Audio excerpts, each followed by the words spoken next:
everyone. We welcome our viewers to another segment of Community Connect on Vishvavahini TV. Today, we have a special guest in our studio, the President of the UN Vesak Committee, Mr. Simon Kearney, who is here to tell us about an important event that will be held in Melbourne soon. Simon is a teacher, a devout Buddhist, and a member of the Buddhist Discussion Center in Upway.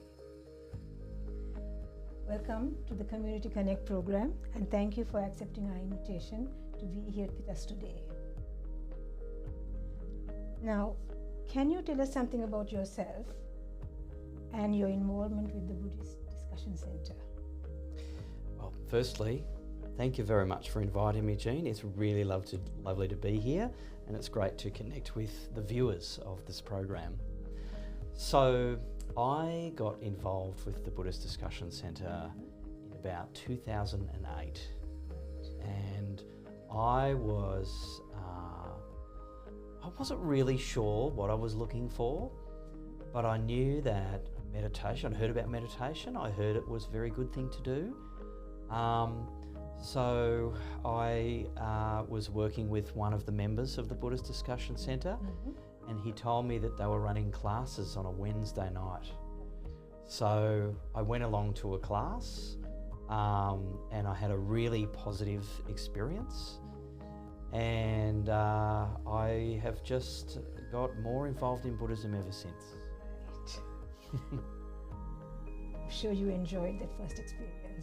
Yeah, it was a really different, like nothing I'd ever come across before, and it really lifted my mental experience, and I had a great time.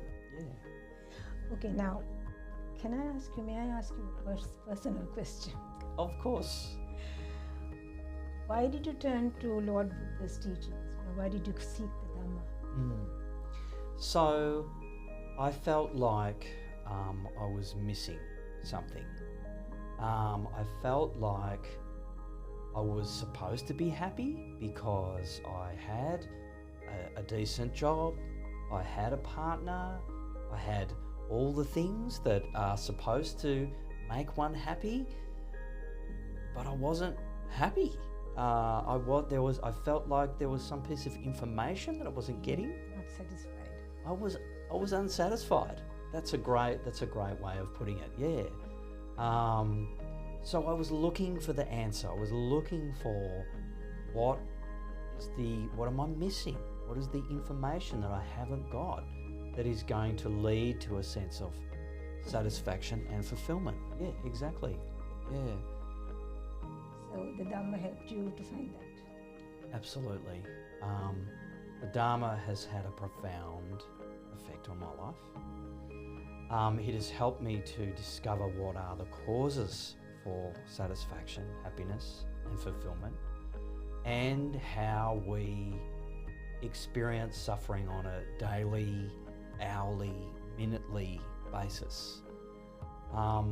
Buddhism has provided a framework to achieve lasting sense of satisfaction and fulfillment, like nothing else actually has.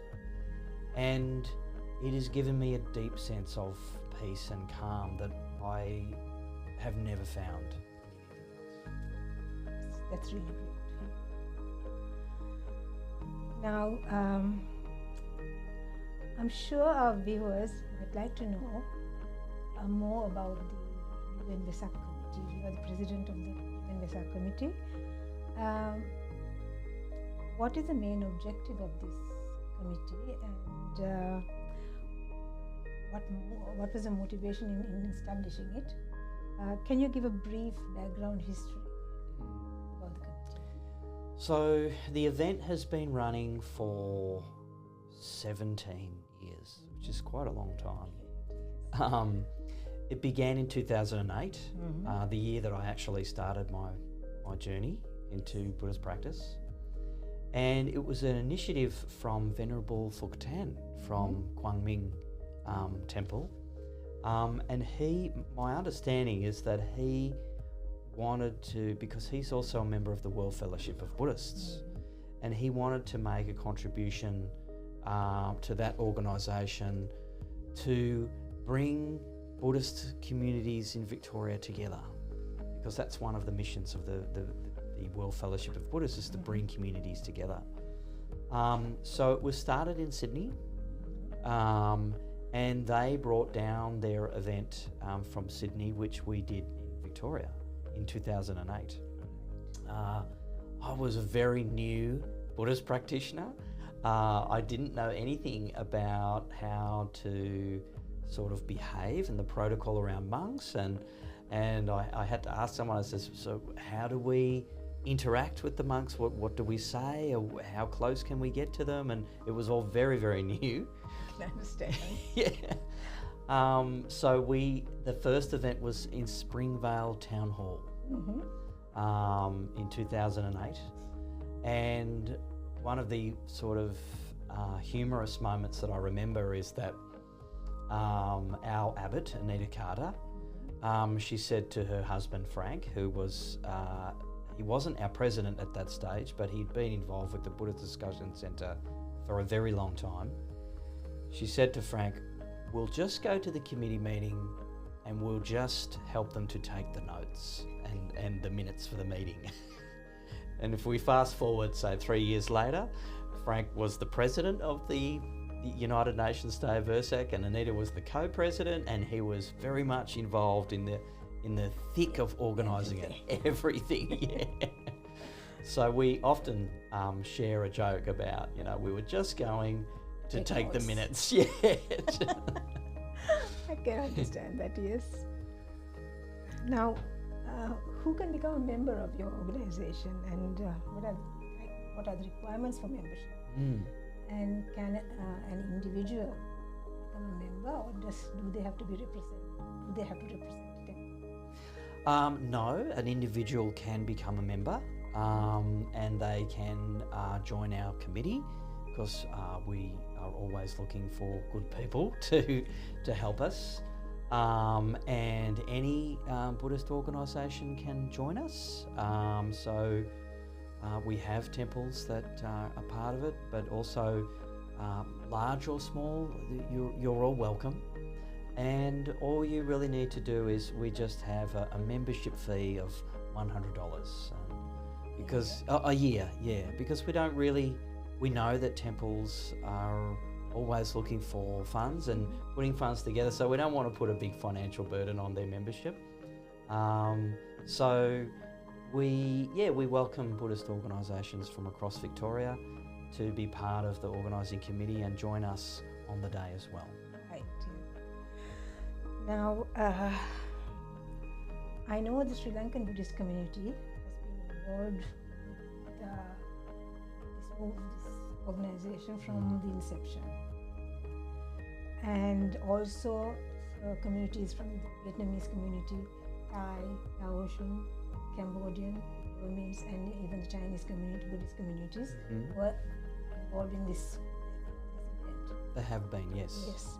Now, and then recently there have been recent who have joined recently communities like the Buddhist community as well. Yes, yes. Right?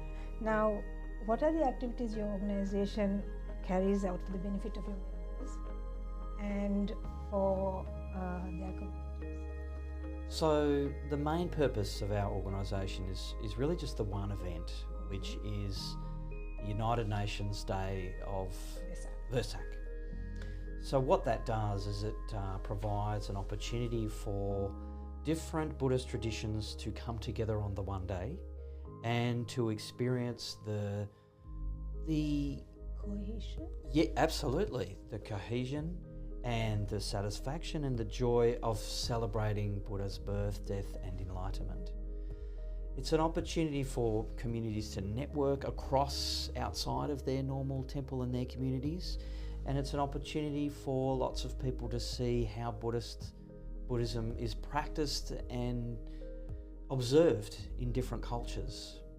The Tibetans, for example, one year, I was telling you about it earlier, they have the throat chanting that they do, which is very powerful and quite deep. So some of the Theravadan monks had never seen that before, and so it was a really interesting educational experience for them to experience that perspective and that way of chanting from a Vajrayana tradition. Sounds very interesting. It is. You mentioned that when the Sak celebrations was the event that you were responsible for. Now, can you tell us about the event itself, please? You know, where, when it is held, where it will be held, and if someone was to attend, what would they experience? Sure. So this year the event is on the 3rd of May 2025. It's being held in 3 locations actually. The first location is the Melbourne Town Hall, and that's where we have sort of the official part of the event. So we invite speakers from different traditions to, we usually sort of share it around. So in one year we've had a Theravadan monk do the Dharma talk, and then a monk from another tradition do the meditation. So we try to share it amongst the communities. The first venue that the event is actually at the Catholic Leadership Centre, which is down in South Melbourne, on the very edges, not South Melbourne, on the very edges of East Melbourne. And that begins at 10 a.m. and that's a Sangadana. Right, so you offer the Sangha of food as the first item of the day. Yes, so we invite, again, all monks from all traditions to come and share in a symbolic offering to the Sangha. So they do the Pindabat, which is the offering of rice to the monks in their bowl.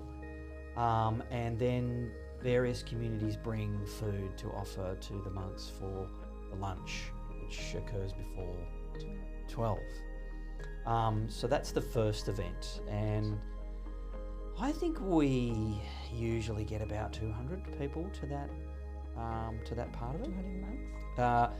Monks about 40 to 50 monks, and lay people about 200. And so that event, lasts for about 2 hours, from about 10 to 12. And so then the second part of the event is a friendship walk, which is very, very popular, because we make sure that Collins Street is blocked off, and it's a parade starting from Parliament Gardens that comes all the way down Collins Street and comes into the Melbourne Town Hall. It's very popular because a lot of the communities get to dress in their traditional cultural attire, and they really enjoy showing that off, and they enjoy showing Melbourne what their culture is and their tradition is. Exactly, yeah. So we've had some amazing costumes as part of that parade. Last year we had a really beautiful girl who had this butterfly costume that she had with the wings, and the Vietnamese women, they come in their traditional outfits, and it's a great sort of celebration of the diverse cultures that is made up of Buddhist traditions in Melbourne and Victoria. And do you have floats and things like that? We have floats, yeah. We have had a number of floats over the years. Last year we had one. Again, we're always very keen to have contributions from people if they wish to have floats. Last year we just had this amazing float that was decorated with flowers and lots of offerings, and the Buddha image was up the top in the centre, and it was really beautiful. It was quite a spectacular visual blessing for Melbourne and Victoria, and it really has a powerful effect on the city and the parade. So it's the second part of our event. It's colourful and very colourful. It's an opportunity to people to have a lot of fun and join together and walk, and we have the Sangha there. They're walking at the front. And are there cultural dances and things like that? Yeah, so often we have drummers from the Sri Lankan tradition, but we also have musicians from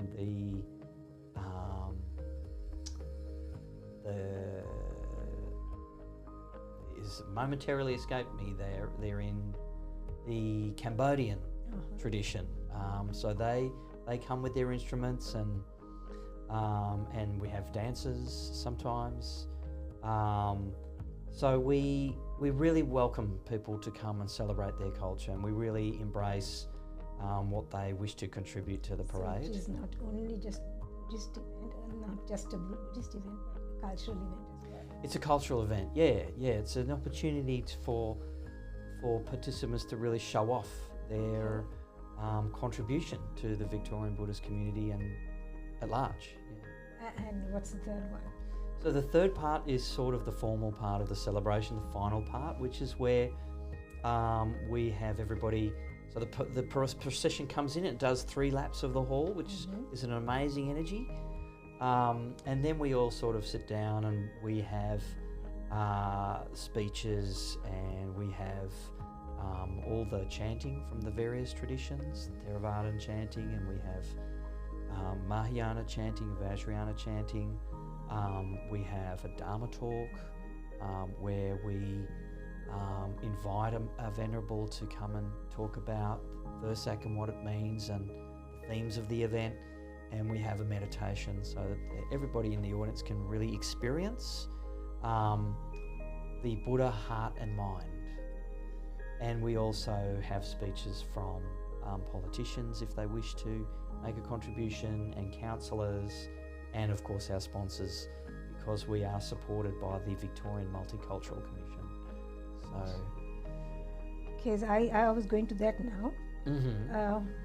With so many different communities coming together, different cultures, traditions, and the practices, how do you manage to have such a harmonious event? Yes. And if someone was to attend, just the sheer logistics of the for organizing this event must be daunting. It is. There's always a lot to do. We usually our first meeting is usually in December. So it's a good 6 months of lead up time. Yeah. And bringing together people from various cultures is of course not without challenges, because there's different expectations as to the way that things should be done. This is how it should be done. This is what we do. Yeah, yes. So it's a good practice to be able to, in tolerance and patience, to be able to maintain harmony. Practice the Buddha's teaching. Absolutely. Because people have different ideas on the way that things should run. But we really emphasise inclusion and diversity. So we really welcome anyone who wants to make a contribution, and we really try to support people to make a significant contribution that they can be proud of and that can show off how they think about and practice Buddhism and what that looks like from their perspective. So we really welcome contributions from everyone, and so we try to balance things as much as we can. And so we're really encouraging of what people want to contribute. That's good. And to organize an event like this, to hold it at that magnificent venue, Melbourne Town Hall, it cost a lot of money. Now I know that most of the temples, they have their own expenses, and whatever funds they raise, they need to put by for their own requirements. And I'm sure that the membership fee paid by the members will not be sufficient to cover the costs of this. So how do you find the funds? Yeah, so we apply for various grants. We apply the Melbourne Town Hall, we get at a reduced cost, because it's sponsored through the Melbourne City Council Community Use of Town Hall, CUFS. So that's what allows us to hire that beautiful venues. They bring a reduced cost, and it really ends up not costing us very much. So the Melbourne City Council basically sponsor that for us. Our other source of funding, governmental source of funding, is from the Victorian Multicultural Commission. We apply for a community grant from them, and we've been successful in obtaining money for us to allow them to do our event. But the main source of our funding actually comes from the friendship dinners that we run at Quang Minh Temple. Without them, we could definitely not do the event. I've been to those. Yeah. Dinners, and it's clear. They really are a great offering from Quang Minh, and we are very appreciative of them allowing us to have the opportunity to hold a friendship dinner.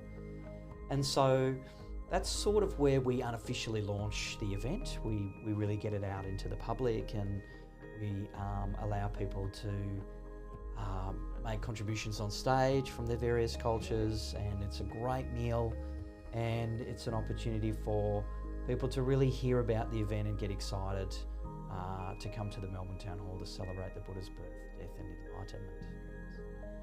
And when these events are held, when the dinners are held, do all the communities come together, or is it if somebody wants to attend one of those dinners, how does it do it? Yes. So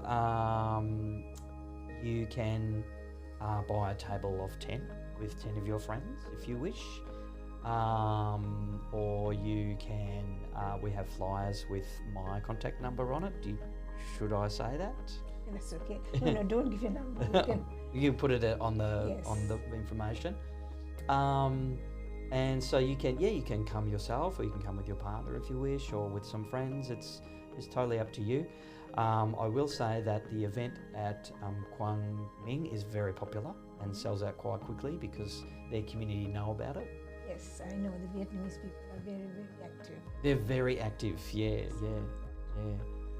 We have another event on the western side of the city at Wat Niem Temple, which is the Vietnamese temple. We ran it there last year for the first time, and we're running it again this year, so that is available if you feel like western side of the city is more achievable for you to get to. They're a great night, the food is really great, the atmosphere is terrific, the performances are really beautiful. We have kids doing songs, and yeah, it really is. And so it's a great opportunity to come to Quang Minh or come to Wat Niem and see their temple. And yeah, it's a beautiful evening. Yeah. That's very good. Now, it's really wonderful to hear about Vesak being celebrated in Melbourne, the city of Melbourne. On behalf of the Sri Lankan Buddhist community and also the Buddhist communities of other nations, I would like to thank you and the UN Vesak Committee for your diligence in venerating our great teacher, the Lord Buddha, by celebrating 3 events of his birth, enlightenment, and parinibbana, passing away, each year. May the UN Vesak Committee grow from strength to strength and be able to include all Buddhist organizations in Australia to celebrate the event eventually. And once again, thank you, Simon, for giving us your time to inform our community about this wonderful event. Thank you very much. Thank you. Vishvavahini.